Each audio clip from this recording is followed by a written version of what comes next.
walk me through how you see energy dynamic today, because I'll be in Vienna tomorrow meeting with OPEC Plus. They're anticipating a cut potentially of as much as basically 1 million barrels a day.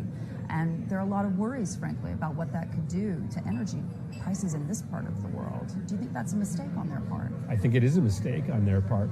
And I think it's time for a wholesale reevaluation of the U.S. alliance with Saudi Arabia.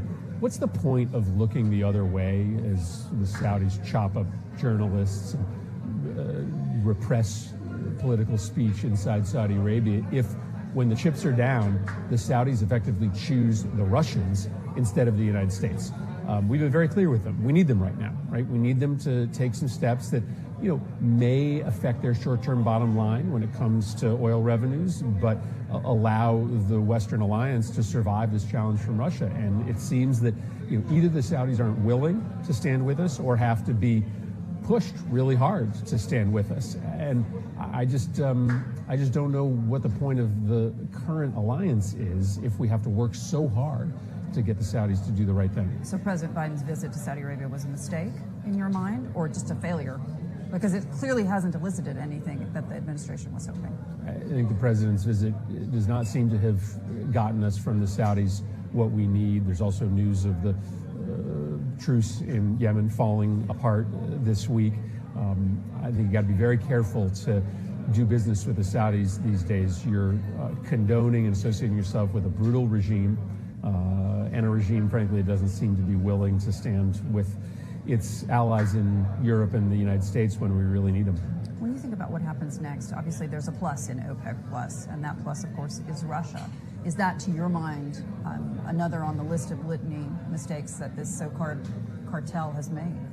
I mean, Saudi Arabia, the Emirates, others could make tons of money even without Russia as part of this cartel. I know it enhances their profits to be able to coordinate with Russia, but it is not necessary. They could have taken a stand on behalf of their allies, like the United States and those in Europe, but they chose not to.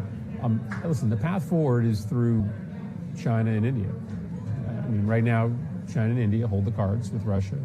They're obviously making a lot of money off of buying oil at deep discounts, but if they choose to take a different tact and say to the Russians that their willingness to continue to be the purchaser of all this oil that can't find a home in the European or U.S. market is dependent on Russia's behavior changing in Ukraine, things can start to happen. It's interesting because, as you mentioned, China, I mean, half of their crude comes from the Gulf Arab states, and I'm talking about Saudi Arabia, the UAE, Kuwait, and others. So isn't there a conduit there for the United States to put pressure on Beijing in terms of their decision-making? There should be, but I think we've seen ample evidence that the Gulf states are, operating based on their own best economic interests, not on the security interests of the United States and Europe. They could make the same charge to us, to the United States, no? Yeah, well, I mean, listen, we're looking out for... Because we're not doing too bad out of this in terms of the energy crisis, right, as you've said. Well, listen, we obviously have significant energy resources in the United States, but, this energy crunch is hitting the United States as well. Listen, I wish that we were more deeply integrated when it comes to security policy with our Gulf partners.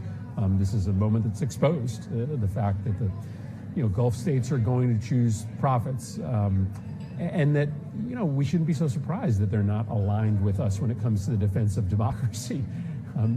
They're not democracies. They aren't as interested in the same set of values as the United States are. So at a moment when democracy is under attack, it's probably not shocking that the Gulf states are choosing profits instead.